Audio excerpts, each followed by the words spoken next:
Alright, shop Yamaha FZ-09 has a flat tire. This was previously repaired with one of those roadside kits. I think it was one of the plastic kind of screw dealios you twist in there and then break off. But as you can see, still leaking air. And since this is a very new set of Pirellis that I just put on here, I want to fix this. I want to put it back on the road. I want to have it be safe and rideable. So what I'm going to do is do a permanent repair with what is called a plug patch. It both patches the hole and plugs the puncture. And it's the only method that any shop is going to do. It's the only method that any tire manufacturer is ever going to deem appropriate and permanent. So yeah, going to bring you guys along for the process. And the first thing I need to do is take the wheel off the bike and then take the tire off the wheel.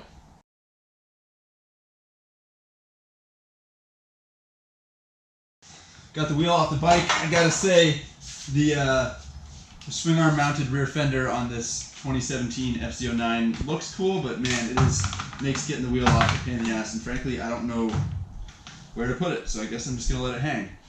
So take this thing over to the tire machine, break the bead, and get the tire off the rim.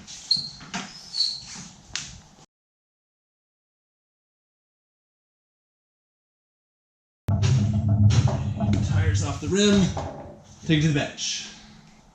Tires off.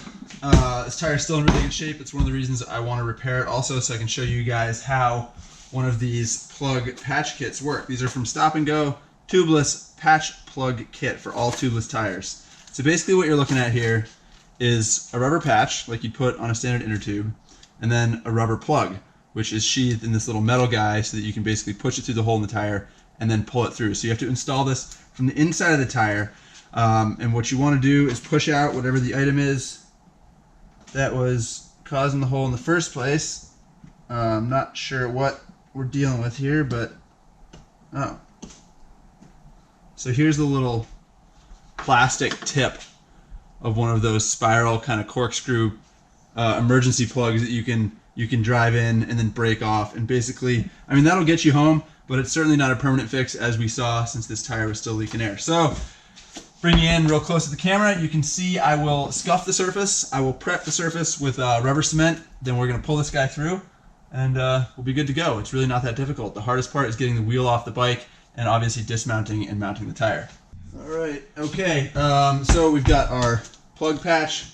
We've got some rubber cement. I've got a little bit of Scotch-Brite. Use sandpaper, and you basically want to rough up the inside of the tire so that patch is going to have some good purchase when you use the rubber cement.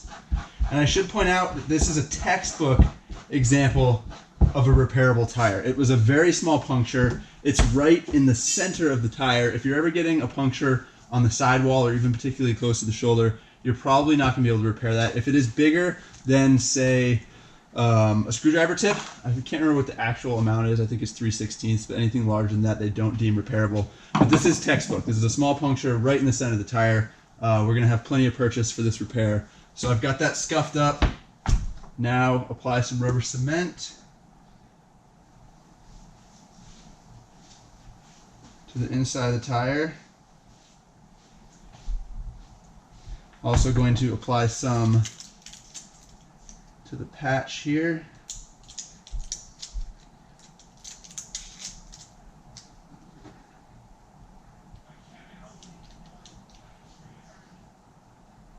So this stuff will soften the rubber, vulcanize the rubber, and the whole purpose of this repair is that it both fills the void made by the object that punctures the tire, and it seals the tire from the inside. So unlike one of those rope kits or any other sort of roadside repair, it can't be forced out. You're going to have this patch resting in there. So that stuff is setting up. Going to grab some pliers. And then feed the patch through the hole. I can't really see it now. There we go. So you can see the metal tip. That's why these things are sheathed in metal, so you can pull it through the repair.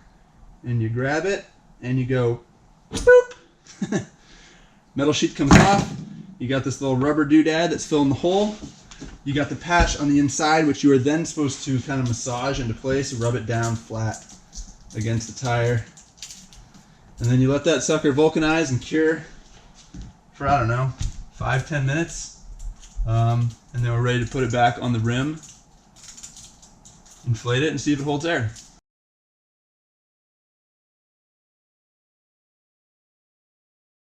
Alright, tire is back on the rim. I'm going to put the valve core back in. I took that out when I took the tire off the rim.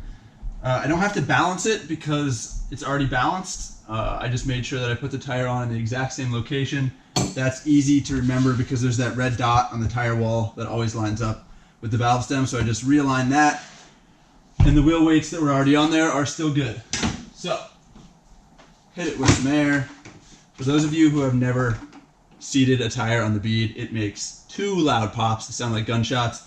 If you're not familiar, it will scare the crap out of you. I am familiar, but it still sometimes scares the crap out of me. Oh, that's quiet.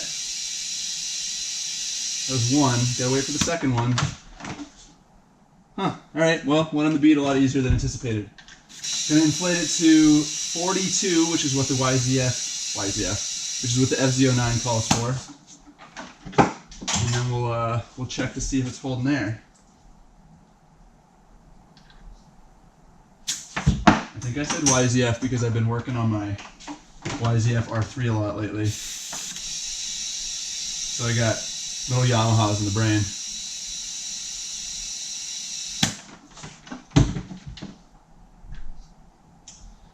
Alright. There we go. On the nose. We got the little umbilical cord of rubber from the plug patch. Gonna go ahead and stretch that out and cut it. And then the good old-fashioned way of telling if a plug is holding is with spit.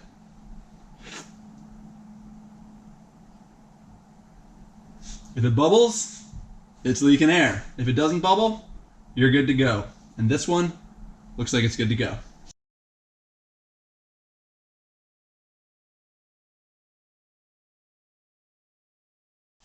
Oh, the wheel is back on the bike, and I don't know if the time-lapse conveyed it, but that was a real struggle.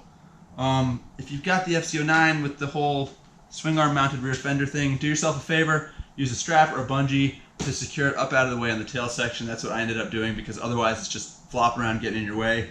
And then I really struggled to get the wheel in there with the spacers and the caliper. It's like, I don't know, sometimes you just struggle with this stuff, but persevered, and we've got a repaired inflated wheel on this FZ-09. So I'm going to clean and lube the chain, and then this thing's ready to go rip wheelies and carry me to and from work. So that is how you do a permanent repair on a radial motorcycle tire. That's what you can be doing at home if you've got the equipment. That's what a shop should be doing if you take it in, and this is the only method that tire manufacturers are ever going to approve of. So hopefully you guys learned something. Hope you enjoyed watching this. Subscribe to the channel so you can get all our videos. And until next time, ride safe.